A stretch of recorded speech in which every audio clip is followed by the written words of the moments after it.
بیان کرنا ہے۔ اس میں ہم نے کوئی لمبی چوڑی بات نہیں کرنی کہ شاعر یہ کہتا ہے وہ کہتا ہے، نہیں، آپ نے سمپل کیا ہے جی، یہاں سے یعنی آپ صلی اللہ علیہ وسلم کے آنسوں سے دین کی جو کھیتی ہوئی وہ سہراب ہوئی۔ اس کے بعد کیا ہے جی، آپ صلی اللہ علیہ وسلم کے فاقوں سے یعنی بھوکے رہنے سے، فاقہ کشی کرنے کی وجہ سے کیا ہے جی، دہر کو یعنی پورے عالم کو، پورے جہاں کو کیا ہے جی، سامان جو ہے اللہ تعالیٰ کی طرف سے عطا کیا گیا۔ یعنی کہ یہ کیا ہے، ہم مفہوم لکھ رہے ہیں۔ مفہوم ہم نے 4 سطور، زیادہ سے زیادہ 4 سطور کے اندر لکھنا ہے۔ اگر ایک شعر ہوتا ہے تو پھر آپ نے صرف 2 سطور پہ لکھنا ہے۔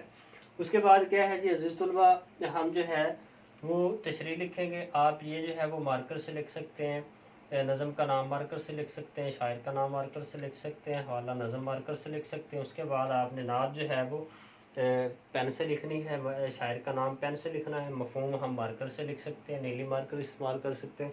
اس کے بعد جو ہے ہم مفہوم لکھیں گے پین سے۔ اس کے بعد تشریح جو ہے، تشریح کا جو لفظ ہے ہم وہ بھی مارکر سے لکھ رہے ہیں۔ اس کے بعد ہم تشریح طلب اشعار کے پہلے شعر میں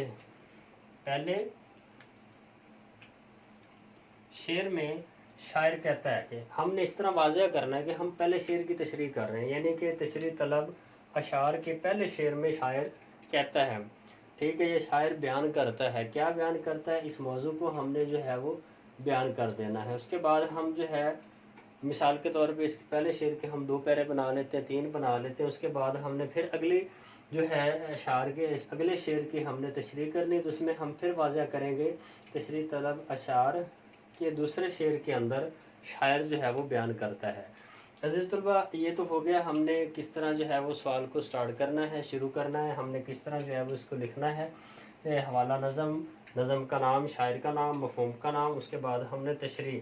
تو عزیز طلباء، تشریح لکھتے وقت جو ہے وہ ایک بات کا آپ خیال رکھیں کہ آپ نے جو ہے وہ تشریح کرتے ہوئے پہلے شاعر کے حوالے سے لکھیں، تھوڑا سا شاعر کا تعارف کروائیں، شاعر کیا ہے، ٹھیک ہے، اس نے کس پہ کام کیا ہے۔ یعنی نعت میں ہے جیسے معین القادری ہے تو اس نے جو ہے وہ نعتیں زیادہ لکھی ہیں، ان کی کسی ایک مشہور کتاب کا نام لکھ دیں، یا ان کا تعارف کروا دیں کہ مشہور نعت گو شاعر، ٹھیک ہے۔ اس کے بعد جو ہے آپ اس کی تشریح کے حوالے سے لکھنا شروع کر دیں۔ ایک بات کو ایک پیرے کے اندر بیان کریں، پیرے بنا کے لکھیں، ایک پیرا پھر دوسرا پھر تیسرا، ٹھیک ہے۔ اس طرح پیروں میں جو ہے وہ آپ صاف صاف لکھیں۔ ایک اور بات کا خیال رکھیں، پیروں کے اندر ایک پیرا ختم آپ نے کیا ہے تشریح کا، اس کے بعد آپ کسی حدیث کا ترجمہ لکھ دیں۔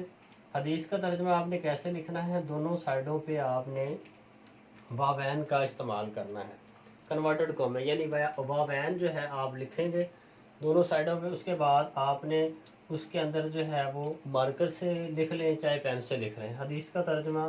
پھر آپ نے دوسرا پیرا لکھا، اس کے بعد آپ کر لیں آیت کا ترجمہ۔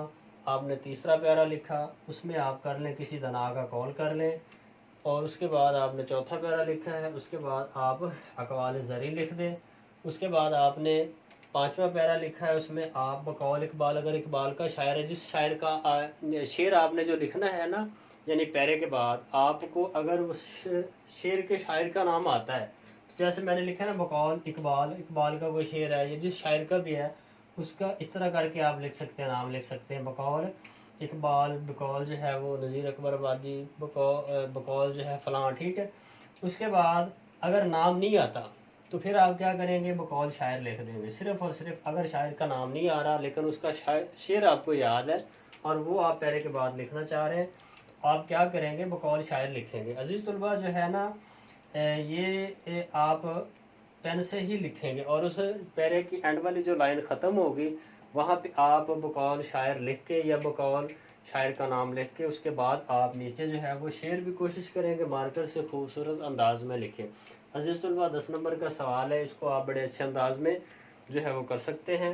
مجھے امید ہے کہ آپ کو جو ہے وہ سمجھ آ گئی ہوگی کہ آپ نے نظم کے اشعار کی تشریح کس طرح کرنی ہے، حوالہ نظم کس طرح لکھنا ہے، شاعر کا نام کس طرح لکھنا ہے، ٹھیک ہے، نظم کا نام کس طرح لکھنا ہے، اس کے بعد مفہوم جو ہے وہ آپ نے کیسے لکھنا ہے، اس کے بعد تشریح یعنی ایک پیرا لکھیں اور ان میں سے ایک جو ہے وہ شامل کر دیں، حدیث کا ترجمہ شامل کر دیں، آیت کا ترجمہ شامل کر دیں، دنا کا قول کر دیں، اقوال زری کر دیں، یعنی ایک پیرا لکھیں گے، اس کے بعد ایک چیز آپ شامل کریں گے، پھر دوسرا پیرا لکھا، دوسری چیز شامل، تیسرا پیرا لکھا، تیسری چیز شامل، چوتھا پیرا لکھا، چوتھی بات شامل، یعنی یہ چیزیں جو ہیں وہ اس کے ریلیٹڈ ہونی چاہیے. جیسے ہے نا وہ ما ارسلناک الا رحمت للعالمین، بے شک آپ وسلم کو تمام جانوں کے لیے رحمت بنا کر بھیجا. تو آپ جو ہے ہم جو ہے وہ آیت کا ترجمہ لکھ رہے ہیں، ٹھیک ہے، اور آپ نے ان کو واوین کے اندر لکھنا ہے، خوبصورت کر کے لکھیں. اس کے بعد جو آپ کا پیپر ہوگا اس میں پہلے حاشیے لگے ہوتے ہیں. اگر آپ اس کو مزید جو ہے اس جانا چاہتے ہیں دونوں سائڈوں میں پیپر کے حاشیے لگا کے آپ کے پیپر کی جو پریزنٹیشن ہے وہ بہت ہی اچھی ہو جائے گی. عزیز طلباء جو ہے اگلی ویڈیو کے اندر ہم انشاءاللہ جو ہے وہ غزل کے اشعار کی تشریح کے بارے میں بات کریں گے. اللہ حافظ.